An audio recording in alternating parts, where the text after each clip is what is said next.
mineração no Cazaquistão, países que sofrem com moedas fracas. Sim. Mas imagina, dando exemplo do Afeganistão, do Talibã. O Talibã foi e tomou novamente o poder. Aí você tem dinheiro no banco. Agora, o teu banqueiro central é um guerrilheiro que tá com uma AK-47 falando que não pode ter representação da figura humana porque é contra as diretrizes religiosas deles. Então, olha só o seu dinheiro na mão de quem foi parar. O Bitcoin estaria imune a esse tipo de coisa. O cara poderia, inclusive, fugir do país e começar a vida em outro canto utilizando o Bitcoin. Então, há uma aplicação prática do Bitcoin para países que estão sob governos tirânicos, né, e também com moedas muito fracas. Por isso que eu acho que ele vai subir no longo prazo. Só que pensando agora no intervalo muito curto de 12 meses, esse pode ser um ano negativo para o Bitcoin? Pode. Sim. Né? Eu, pessoalmente, não tô nem aí. Eu vou manter comprando sempre que eu entender que o preço baixou até um patamar interessante. Porque Mas você por sabe que ele daqui pode? a um tempo... Eu imagino. Eu não sei, né? Se eu tivesse absoluta certeza, eu tava com tudo em Bitcoin. Os últimos padrões não foram assim? Mas é aquela história, né, Yas? Imagine, isso é um problema filosófico chamado de o problema do Peru de ação de graças, de um filósofo chamado Bertrand Russell, que foi um dos últimos caras no século XX a fazer contribuições tanto para matemática quanto para filosofia. Era uma sumidade o cara. Imagine a seguinte situação, você analisando sem saber o que vai acontecer. Um peru dentro de uma gaiola, né? E aí todo dia o fazendeiro vai e dá comida pro peru. Ele vai ganhando peso. Isso vai acontecendo durante 1, 2, 3, 4, 5, 300 dias. Você sempre imagina que no próximo dia vai ser igual. 1000 dias, até que no 11º dia, ao invés do fazendeiro chegar com mais ação, ele chega com machado. Então foram 1000 dias onde você sempre olhava pra trás e entendia. Olha o padrão formado. E de repente o padrão ele foi quebrado. Isso acontece com a gente também. Se eu chamasse um estatístico pra analisar a minha vida, ele poderia chegar à conclusão que eu sou imortal. Porque ele ia falar, o Bruno, ao longo de 15 mil dias, não morreu um dia sequer.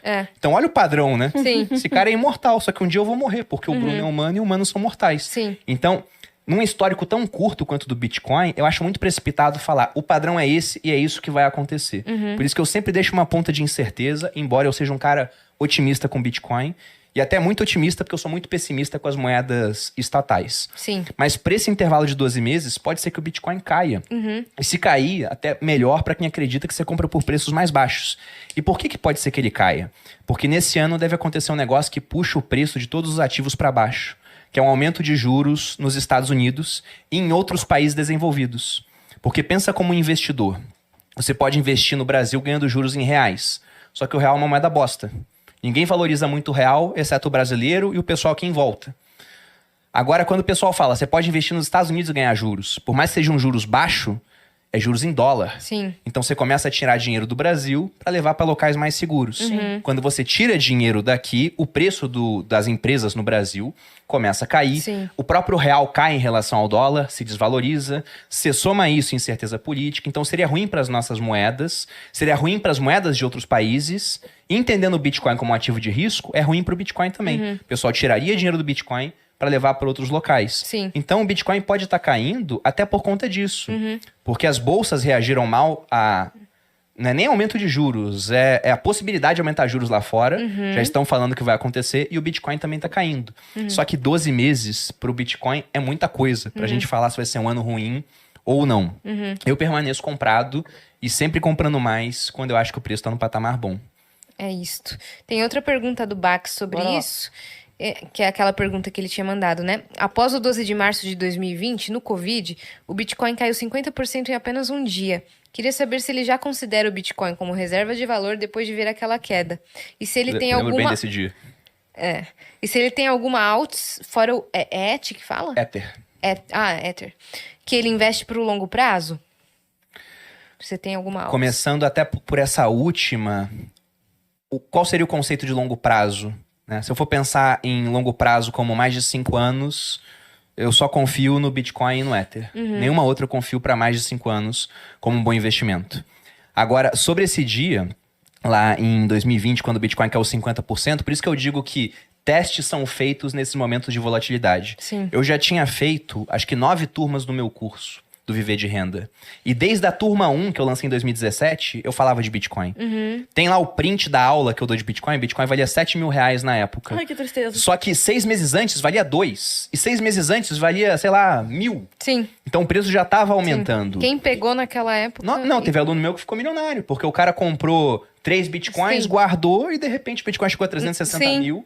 Aí o cara vai e realiza um pouco, né? Se não realizou, ele não tá mais milionário agora. Sim. Mas daqui a um tempo, ele vai estar milionário em reais por conta do Bitcoin. Só que naquele dia... Diga aí. Só para falar disso, você acredita na questão de realizar pelo menos o que você colocou de início? Acredito, porque você anula o seu risco, né? Isso, é. O negócio dobrou de valor, você pega o lucro, bota no bolso e mantém a posição original. Falando numa situação mais assim, tipo, a pessoa tem R$1.000, botou, fez 2.000 ou fez 1.500, tira 1.000 e continua com o restante, né? Pode ser feito. Eu acredito muito mais nisso, inclusive, para valores maiores, né? Porque R$1.000 ou não, tudo bem que R$1.000 pode ser muito dinheiro para uma pessoa e não para outra. Sim. Mas não vai mudar a vida da pessoa. Mas com grandes valores, eu acho que é bem interessante você ser mais conservador nesse aspecto de anule o seu risco, né? Pega esse lucro, bota no bolso e mantém agora o risco com o restante, que era dinheiro que nem existia antes. Aí você fica no 0 a 0 se algo der muito errado. Sim. Mas, qual que era a pergunta mesmo? Perdão. Então não, do dia dos 50%. Exato. Você já tinha respondido Pois a pergunta. o que aconteceu nesse dia foi que o Bitcoin caiu muito 50%. e vários alunos meus perguntaram, Bruno, o Bitcoin não é uma reserva de valor? Né? Daí eu sempre falei, eu vejo como uma possível reserva de valor, falta o teste do tempo. Mas eu tava comprando nesse dia. E não foi só os meus alunos que me questionaram. Teve cara no Instagram postando story com o Bitcoin caindo e me marcando sem eu aparecer. Pra eu ver que ele tava falando. Olha aí, não tinha um cara que falava de Bitcoin? Sim, vai lá. Né? Cadê o seu Messias Salvador agora, do né? Bitcoin. Cadê aí o Bitcoin? Aí, o que eu fiz? Eu comecei a comprar um Bitcoin, 1,5 variava o dia, todo dia. Eu fiz isso durante quase 30 dias seguidos, nesse período. E mostrando que eu tava comprando. Aí depois o Bitcoin subiu pra caramba, né? Então, e esses caras que falavam mal, vários mudaram de ideia. Sim. O que eu considero inteligente. Sim. Pessoas inteligentes mudam de ideia. O burro que fica pegado a um raciocínio que ele viu que é falho, Sim. por vergonha de mudar de ideia. Por orgulho. Só que o ponto é que se todo mundo vai comprar Bitcoin um dia, é melhor comprar antes. E Como é que é felizmente eu aquela comprei história bastante naquela época. Se for falar mal do Bitcoin, não fale, escreva. Mas escreva na Exatamente. areia, bem perto das ondas. da água. Exatamente. Pois é, porque eu acho que a pior coisa que uma pessoa pode fazer hoje em dia, ao falar de um ativo financeiro que ela não entende, é falar de uma maneira que fica marcado pra sempre, né? Sim. O cara posta no Twitter, por mais que ele apague o tweet, vários apagaram, o print tá lá, pô. Não vai sumir mais. E aí você vê doutores em economia que falaram umas coisas que você olha hoje e vendo o resultado histórico e fala, olha a besteira que o cara falou. Simplesmente porque ele não entendia o ativo, foi lá e fez uma crítica totalmente infundada, muitas vezes.